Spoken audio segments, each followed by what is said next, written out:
नमस्कार। एस्ट्रोफिजिक्स में आपका स्वागत है। मैं जयंत कौर वत्सा, आपका होस्ट एस्ट्रोफिजिक्स चैनल से। इस वीडियो में बात करूंगा प्लानेट मून के बारे में, चंद्रमा के बारे में, एस्ट्रोलॉजी में क्या सिग्निफाई करता है और टॉप 10 प्रिडिक्शन आप चंद्रमा को, केवल चंद्रमा को देख करके आप कर सकते हैं। तो चलिए देखते हैं प्लानेट्स मून के बारे में, चंद्रमा के बारे में और उसके क्या सिग्निफिकेंस है और हम लोग क्या क्या प्रिडिक्शन कर सकते हैं। इससे पहले मैंने एस्ट्रोलॉजी के अलग वीडियोस, हाउसेस के बारे में, बेसिक एस्ट्रोलॉजी के बारे में बनाया है और इस प्लेलिस्ट में आपको एस्ट्रोलॉजी से रिलेटेड अदर स्टफ भी मिलेंगे। तो आप आई आइकन पे जाकर के देख सकते हैं। अगर आप न्यूमरोलॉजी सीखना चाहते हैं तो बेसिक कोर्स लोशो ग्रिड का एस्ट्रो स्कूल पे फ्री है, लिंक नीचे डिस्प्ले हो रहा होगा। और अगर आप न्यूमरोलॉजिस्ट हैं तो आपको मेरा सॉफ्टवेयर जरूर ट्राई करना चाहिए। ये one of the leading software है और 7 डेज का फ्री ट्रायल है, तो आप जरूर ट्राई कीजिए। चंद्रमा एस्ट्रोलॉजी में हम लोग कहते हैं चंद्रमा मन सो जाता है, मतलब मन पर जो है चंद्रमा का अधिकार है। पिछले वीडियो में हम लोगों ने देखा था सूर्य के बारे में, जो कि आत्मा को रिप्रेजेंट करता है। तो हम लोग आज डिस्कस करेंगे चंद्रमा के बारे में। तो इसको समझने के लिए अलग अलग पार्ट्स में डिवाइड किया गया है। तो सबसे पहले अगर आप जेंडर देखते हैं तो ये फीमेल बताता है। जब भी कोई प्लानेट फीमेल कैरेक्टरिस्टिक्स के अंदर आती है तो वो बताता है सॉफ्टनेस, दया और राजसिक चीज को, मतलब इंट्रोवर्ट चीज को बताता है, अंदर का। जो मेल प्लैनेट्स होते हैं वो आउटर वर्ल्ड में अपना इंप्रेशन बनाना चाहते हैं। जो फीमेल वर्ल्ड जो प्लैनेट्स होते हैं वो inside emotion, support, caring, love, उस चीज को बताते हैं। तो यहाँ पे चंद्रमा भी जो है फीमेल को बताता है, जो कि इमोशंस का प्रतीक है। एलिमेंट्स जो है वाटर है। वाटर जो होता है वो बेसिकली नर्चरिंग के लिए होता है। वाटर को लाइफ भी कहते हैं, जीवन भी कहते हैं, तो नर्चरिंग के लिए होता है। तो यहाँ पर जो चंद्रमा है अ, बताता है कि जीवन जीने के लिए जो सर्वाइवल चीज चाहिए वो बेसिकली ये है। तो जितने भी राजसिक चीज हैं या आपके लाइफ के जितने भी मेजर चीज है, चाहे आपका रिश्ता हो, पैसा हो, करियर हो, हेल्थ हो, ये सब चीज जो है चंद्रमा कहीं ना कहीं रूल करता है। इसीलिए बहुत लोग चंद्र कुंडली भी देखते हैं। तो ये चीज, but end of the day water जो है आपके नॉलेज, विजडम और एक्सपेंशन को बताता है। तो यहाँ पे चंद्रमा डायरेक्टली रिलेटेड है। क्वालिटी वाइज जो है ये राजसिक है। तो राजसिक कहने का मतलब है इसमें मेटेरियलिस्टिक सक्सेस ज्यादा है। और मतलब अगर आप राजसिक के बारे में समझेंगे तो जो आपका पैसे हो गए, करियर हो गए, नेम फेम हो गया, रिकॉग्निशन हो गया, पब्लिक का सपोर्ट, इमेज, पैसे वगैरह, रिश्ता, रिलेशनशिप, और सारा चीज जो है चंद्रमा के अंदर आता है और इस चीज को ये रिप्रेजेंट करता है, उस एरिया को रिप्रेजेंट करता है। बॉडी में ये माइंड को बताता है। माइंड मतलब रैशनल माइंड नहीं, मन, जो कि हम लोग का इमोशन वाला पार्ट है, उसको बताता है। जो रैशनल माइंड है वो मरकरी बताता है, जो इंटेलेक्ट, और जो ज्ञान वाला है वो विजडम जो है वो जुपिटर बताता है। लेकिन यहाँ पे जिस माइंड की बात कर रहे हैं वो जो है बेसिकली हम लोग के मन को बताता है। मन, जो हम लोग जो इमोशनली जो चीज फील करते हैं, महसूस करते हैं, उस चीज को। डाइटी जो है गॉडेस पार्वती है, जो कि वाइफ एज ए रिप्रेजेंट करती हैं, एक शक्ति के रूप में रिप्रेजेंट करती हैं। ये कलर्स वाइट है। डायरेक्शन जो है नॉर्थ वेस्ट डायरेक्शन में इसको माना जाता है और चंद्रमा उस डायरेक्शन को रूल करता है। तो नॉर्थ वेस्ट डायरेक्शन जो है ये रिलेशनशिप विद आउटर वर्ल्ड भी बताता है। तो आपका बाहरी लोगों से कैसा रिश्ता है या आपके लोगों में बाहरी लोगों का कितना सपोर्ट है, ये भी चंद्रमा से पता चलता है। तो इसीलिए कहते हैं कि जब कुंडली में चंद्रमा अच्छा रहता है तो लोगों का सपोर्ट आपको बहुत ज्यादा मिलता है। सीजन जो है मानसून और वर्षा ऋतु है। रेनी सीजन को बताता है बेसिकली ये। और रेनी सीजन जो है बेसिकली दया का प्रतीक है। तो जो लोग भी वर्षा ऋतु में पैदा होते हैं उसमें दया, करुणा, हेल्पिंग नेचर जो है ज्यादा होता है। लॉर्ड जो है ये फोर्थ हाउस का, बाय डिफॉल्ट ये फोर्थ हाउस का लॉर्ड होता है। काल पुरुष कुंडली में चौथा हाउस जो कैंसर का माना जाता है, तो ये फोर्थ हाउस का लॉर्ड है। तो fourth house is all about happiness, mother, और वो शांति का प्लेस जहाँ पे आप रिलैक्स होके सोते हैं। तो ये फोर्थ हाउस उस चीज को बताता। तो चंद्रमा इनडायरेक्ट जो है आप कितना पीसफुली लाइफ जीते हैं, कितना रिलैक्स होकर निश्चिंत होकर के रात में आप सोते हैं, उस चीज को बताता है। At the same time fourth house education का भी है, नॉलेज का भी है, ये ज्ञान को भी बताता है। एस्पेक्ट जो है सेवंथ एस्पेक्ट है, तो चंद्रमा का कोई और एडिशनल एस्पेक्ट नहीं है, डायरेक्ट अपने से सातवें पे ये प्रभाव दिखाता है 100%। अगर कारकत्व देखेंगे तो जो जनरल कारकत्व, मैंने इसको तीन चार पार्ट में डिवाइड किया ताकि समझने में आसान हो। जो जनरल कारकत्व है मदर वीमेन, तो मदर को रिप्रेजेंट करता है, इसलिए चंद्रमा में कौन से प्लैनेट उससे एसोसिएटेड है, मदर को भी वो इन्फ्लुएंस करते हैं, आपके माइंड को भी करते हैं और मदर को भी करते हैं। वीमेन इन जनरल, मिल्क, दूध, फिकल माइंडेड जो है क्योंकि फ्लक्चुएट करते रहते हैं, changing, smooth, virtuous, restaurant, eatables जो खाने पीने का चीज़ है, होटल इंडस्ट्रीज जो है, ये सारा चीज़ जो है ये रिप्रेजेंट करता है। फॉरेन लैंड को भी बताता है, ट्रांसफॉर्मेशन, पर्टिकुलरली समुद्री वाला foreign land. Psychology, soft, travels, wells and minds, तो कुआं, साइकोलॉजी, दिमाग से रिलेटेड चीज जो है, इंट्यूशन, ये सारी चीज इसके अंदर है। बॉडी पार्ट में लेफ्ट आई और ब्लड बताता है, बेसिकली वाटर एलिमेंट जो बॉडी के अंदर, उसको ये चंद्रमा बताता है। रिलेशन में mother, mother in law, queen, aunty, जो भी मदरली फिगर्स हैं उस चीज को ये बताता है। ठीक है, तो माँ भी बताता है, सास भी बताता है। ठीक है, और कहीं पे ननद भी बताता है। प्लेसेस जो ऑल वाटरी प्लेसेस जो है ये आते हैं, और substance of food stuff like milk, blood, क्षीर सागर, खट्टा चीज जो होता है वो चीज को भी ये बताता है चंद्रमा।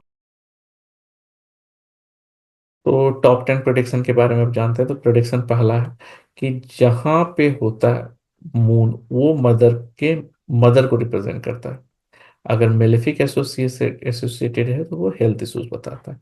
तो मान लीजिए अगर इस चार्ट को लेते हैं, यहाँ पे चंद्रमा है, ठीक है, और अगर इसको मेलेफिक्स देख रहे हैं तो उस चीज का जो हेल्थ है, मदर का हेल्थ भी उसके अनुसार इम्पैक्ट होगा, उनका एटीट्यूड, उनका नेचर जो उसके अनुसार भी होगा। तो अगर मून वर्गो में है तो कहीं ना कहीं इस नेटिव की मम्मी का जो नेचर होगा वो वर्गो इन्फ्लुएंस्ड होगा, मतलब रैशनल माइंड होंगी, थोड़ी प्रैक्टिकल होंगी, जिद्दी होंगी, क्योंकि वर्गो जो है अर्दी साइन है तो जल्दी चेंज नहीं होता है। प्लस अगर उसके ऊपर वेनस का दृष्टि चल रहा है तो दिखने में अच्छी होंगी।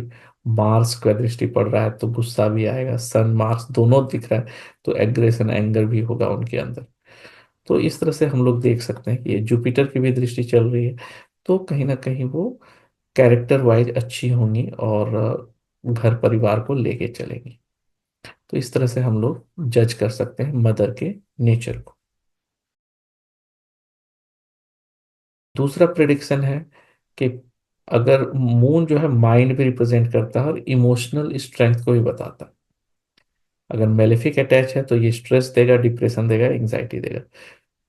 तो यहाँ पे मून जो है चंद्रमा, उसके भी माइंड को बताता है नेटिव के, तो सेम थिंग। मून अगर वेनस देख रहा है तो बंदा जो है नेटिव वो भी इटसेल्फ खूबसूरत होगा, क्योंकि चंद्रमा जो है कहीं ना कहीं इंडिविजुअल को भी रिप्रेजेंट करता है, उसके माइंड को, उसके बॉडी को रिप्रेजेंट करता है। तो सन और मार्स दोनों हैं, तो उसके माइंड को भी आप कह सकते हैं कि जिद्दी हो सकता है, गुस्सा आ सकता है। ठीक है, तो अब ये क्वेश्चन आता है क्या मन और मम्मी, मदर का नेचर और बच्चे का नेचर एक ही जैसा है? नॉट ऑलवेज, डिपेंड भी करता है लग्न कैसा है ये चीज, लेकिन कहीं ना कहीं यही रीजन होता है कि जहां पे भी लड़के का चंद्रमा होता है उसको वैसी ही लेडी पसंद आती है जो मदर के कैरेक्टर की हो, उसको अच्छी लगती है। नॉट नेसेसरी उसी से रिश्ता होगा, but they are directly incline towards those जो कि मदर जैसी हो।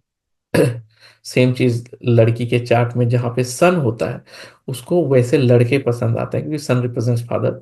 तो लड़के जो भी फादर के नेचर के हो वैसे पसंद, नॉट नेसेसरी उसी से रिश्ता होगा, बट नेचुरल इंक्लाइनेशन ऐसा सॉफ्ट कॉर्नर रहता है। तीसरा प्रिडिक्शन, अगर जुपिटर मून एसोसिएटेड है तो जब बंदा पैदा होता है विद इन ईयर ही जो है उसके लाइफ में चेंजेस आता है। तो जैसे इस चार्ट में देखें कि जुपिटर से पांचवी दृष्टि चंद्रमा पे पड़ रही है, एक दूसरे के ट्राइनल में है, 5-9 का रिलेशन बन रहा है जुपिटर के साथ।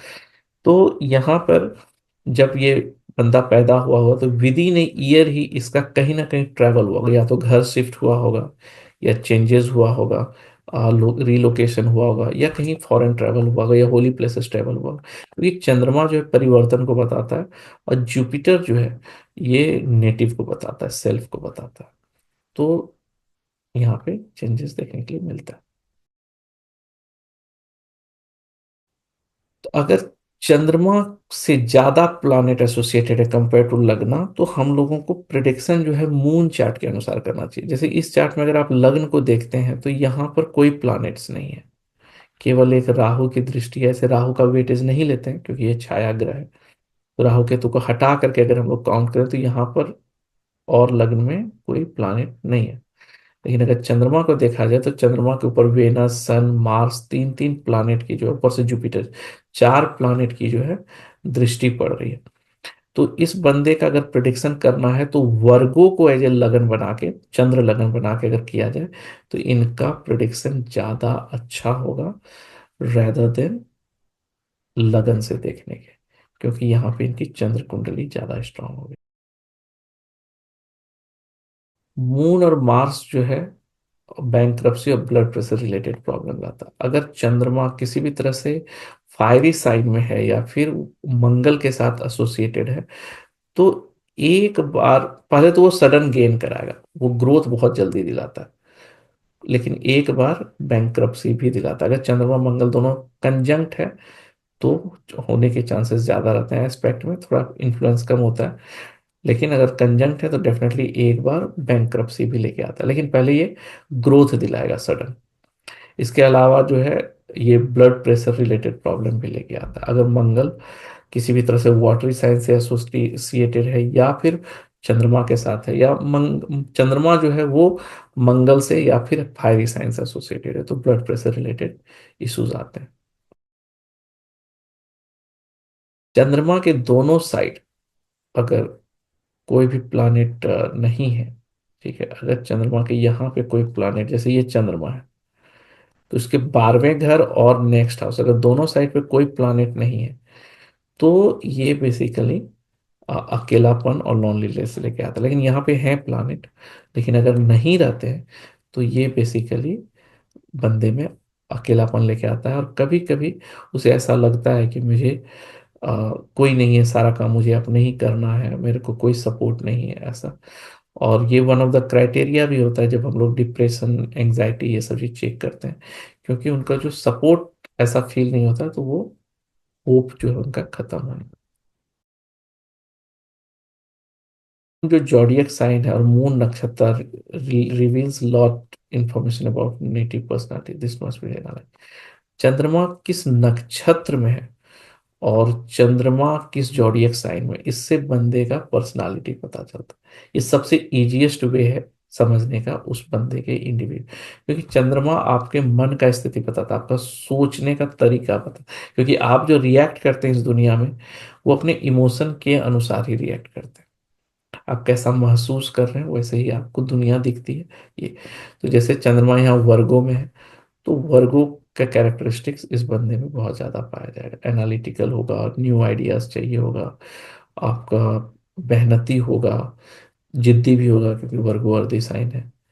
वैसे ही अब चंद्रमा अगर वर्गो में किस नक्षत्र में है, ठीक है, तो उस पर डिपेंड करता है। तो मंगल में है या चंद्रमा चंद्रमा के ही नक्षत्र में है या चंद्रमा सूर्य के नक्षत्र में, ये देख करके समझ में आएगा कि ये किस में है। तो जैसे अगर चंद्रमा सूर्य के नक्षत्र में है तो आ, वो वाली क्वालिटी जो है वो आएगी। अगर चंद्रमा के नक्षत्र में है तो उसकी क्वालिटी आएगी। जिस भी नक्षत्र में है, वो मान लीजिए अगर चित्रा नक्षत्र में, तो मंगल के नक्षत्र में है तो चित्रा नक्षत्र जो है बंदा हाथ के द्वारा जो काम है, ये तो चित्रा नक्षत्र के जो कैरेक्टरिस्टिक्स हैं वो भी आएंगे। तो डिपेंड करता है मून किस डिग्री पे। अगर चंद्रमा से सन जो है छठे, आठवें या 12वें में प्रेजेंट हो तो मॉम और डैड का रिलेशनशिप अच्छा नहीं रहता। तो चंद्रमा जो है किसी भी नेटिव में मॉम को बताता है और सन जो है वो फादर को बताता है। तो अगर चंद्रमा से सन छठे पे, आठवें पे या 12वें पे रहे तो फादर के साथ जो है रिलेशन, फादर और मदर के बीच में जो रिलेशन, नेटिव के जो मॉम और डैड है उनके बीच का रिलेशन जो अच्छा, नेटिव के साथ नहीं, मम्मी पापा का आपस में जो रिलेशन है वो अच्छा नहीं होगा, क्योंकि छठा, आठवां, 12वां जो ये एनिमिकल साइन है, जहाँ पे एक दूसरे से जो है अलग अलग तरह के इश्यूज होते हैं। छठे में ईगो ज्यादा होगा, थॉट प्रोसेस नहीं मिलेंगे। आठवें में ह्यूमिलिएशन जैसे होंगे, इंसल्टिंग फील होगा। 12वें में कनेक्शन फील नहीं होगा, लॉस जैसा फील होगा। ये चीज राहु केतु की डिग्री सन और मून के डिग्री पर्टिकुलरली 3 डिग्री के अंदर आती है तो नेटिव मॉम डैड जो यूजुअली सेपरेट होते हैं या मैरिटल रिलेशन ज्वाइन नहीं करते। कहने का मतलब है कि अगर यहाँ पे मून है और यहाँ पे सन आ जाता और इसके बीच में राहु केतु आ जाता, ठीक है, तो फिर दिक्कत ज्यादा है। नहीं तो फिर अगर मून की डिग्री मान ले जाए 10 डिग्री है और सन कहीं भी है और उसकी डिग्री मान ली जाए 13 डिग्री है और राहु की डिग्री 12 डिग्री है, तो राहु जो है सन और मून के बीच में, तो राहु ड्राइनेस क्रिएट करेगा, रिलेशन अच्छा नहीं करेगा। लेकिन अगर के- केतु की डिग्री अगर 12 डिग्री, ये राहु ना होकर के केतु की डिग्री, मतलब दोनों की डिग्री तो बराबर रहती है, तो हम लोग को देखना पड़ेगा राहु केतु का डिपोजिटर कौन है। जो डिपोजिटर है उसकी साइन जिसकी ज्यादा रहेगी उसी का कंडीशन लेना है। मतलब अगर राहु मरकरी अगर मान लीजिए इस कंडीशन में देखते हैं, ठीक है, मान लीजिए चंद्रमा 10 डिग्री पे है और सन जो है 13 डिग्री पे है और राहु केतु, मान लीजिए राहु जो है 12, राहु केतु जो है अगर 12 डिग्री पे, फॉर एग्जाम्पल अगर हम ऐसे करके लेते हैं तो मान लीजिए ये 12 डिग्री पे है, तो यहाँ पे मून तो हो गए 10 डिग्री पे, सन हो गए 13 और राहु मान लीजिए थोड़ी देर के लिए मान लेते हैं 12 डिग्री पे। एग्जैक्ट डिग्री मेरे को भी नहीं पता लेकिन एग्जाम्पल के लिए लोग समझते हैं। तो राहु की डिग्री 12 होगी तो केतु की डिग्री भी 12 की होगी। तो अगर राहु का डिपोजिटर कौन है, वेनस, तो राहु का डिपोजिटर है वेनस, तो वेनस की डिग्री चेक करनी है। अगर वेनस की डिग्री मान लिया जाए 25 डिग्री है और केतु की डिग्री है केतु जो है, केतु का डिपोजिटर कौन है, मार्स, और मार्स का मान लीजिए डिग्री जो है वो 20 डिग्री मान लेते हैं, कम मान लेते हैं। तो यहां पर हम लोग कंसीडर करेंगे कि राहु जो है वो है सन और मून के बीच में। लेकिन अगर मान लीजिए उल्टा होता, मार्स की डिग्री 25 होती और वेनस की डिग्री जो है 28 हो जाता, बड़ा हो जाता डिपोजिटर, मतलब क्योंकि केतु मार्स के, तो हम लोग कहते केतु जो है ये है बीच में। जब केतु रहता है तो सेपरेट करता है, राहु जो है सेपरेट नहीं करता है लेकिन रस जो है जीवन का वो खत्म कर देता है, चार्म खत्म कर देता है। और लास्ट प्रोडिक्शन है कि मून ट्रैवल को रिप्रेजेंट करता है। अगर राहु केतु मून के ऊपर एक्सिस बना रहा है तो जरूर वो फॉरेन ट्रैवल या विदेश जाता है, ठीक है।